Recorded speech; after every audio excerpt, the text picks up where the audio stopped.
Bible Quiz! Jesus is betrayed. After Judas left the high priest, he looked for an opportunity to tell where Jesus would be alone, so that the temple guards could arrest Jesus.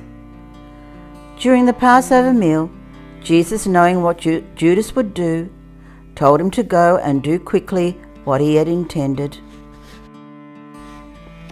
After celebrating the Passover meal, Jesus led his disciples to the Mountain of Olives. "All of you will desert me," Jesus told them, "for God has declared through the prophets, 'I will kill the shepherd and the sheep will scatter.' But after I am raised to life again, I will go to Galilee and meet you there." Peter said to him, "I will never desert you, no matter what the others do." "Peter," Jesus said, "before the cock crows a second time tomorrow morning, you will deny me 3 times. "No," Peter insisted. "Not even if I have to die with you, I will never deny you." And all the other apostles vowed the same. They came to an olive grove called the Garden of Gethsemane. Jesus took Peter, James and John with him and told the others too, "Sit here while I go and pray." Jesus began to be filled with horror and deepest distress. He told Peter, James and John, "My soul is crushed by sorrow to the point of death. Stay here and watch and pray with me." Jesus went on a little farther and fell to the ground and prayed that if it were possible, the awful hour awaiting him might never come. "Father, Father," he pleaded, "everything is possible for you. Take away this cup from me. Yet I want your will, not mine, to be done." Jesus returned to find the 3 disciples asleep. Jesus woke them and told Peter, "Watch with me and pray, lest the tempter overpower you. For though the spirit is willing enough, the body is weak." But when Jesus returned the second and third time after more prayer, the 3 disciples had fallen asleep once more.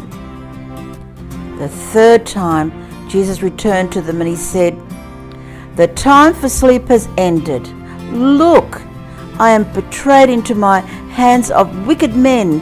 Come, get up, we must go. Look, my betrayer is here." That moment, Judas arrived with a crowd equipped with swords and clubs, sent out by the chief priests and other Jewish leaders. Judas had agreed to show them who Jesus was by greeting him with a kiss. The men seized Jesus and arrested him. Peter drew his sword and struck the servant of the high priest, cutting off his ear.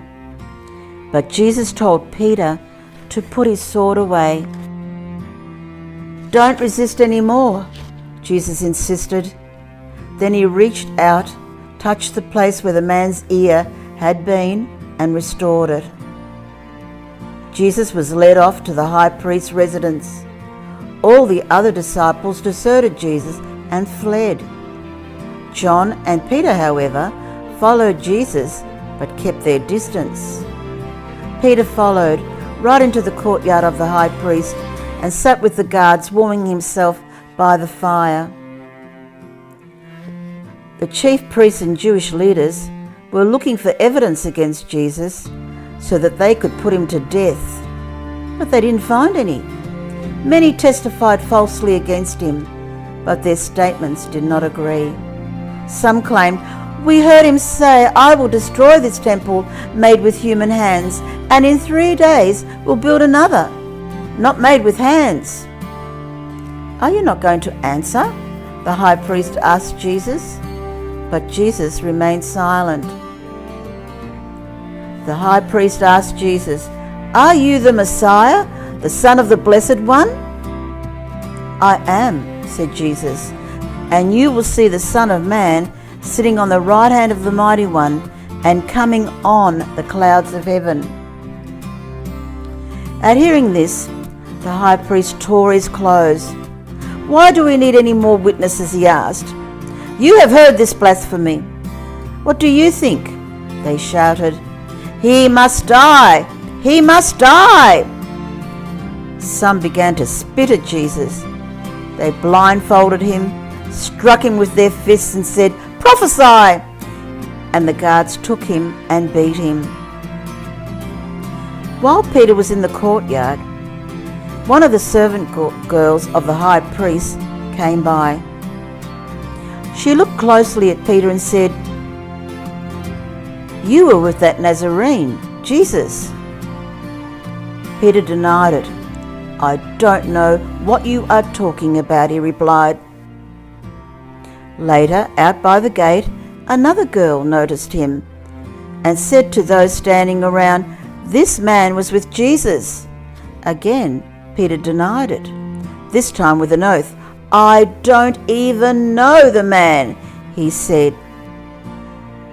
Men who had been standing there came over to Peter and said, "We know you are one of the disciples, for we can tell by your Galilean accent." Peter began to curse and swear. "I don't even know the man," he said. Immediately, the cock crowed. Jesus turned around and looked at Peter. Peter remembered what Jesus had said earlier. "Before the cock crows, you will deny me 3 times." Peter went away and cried bitterly.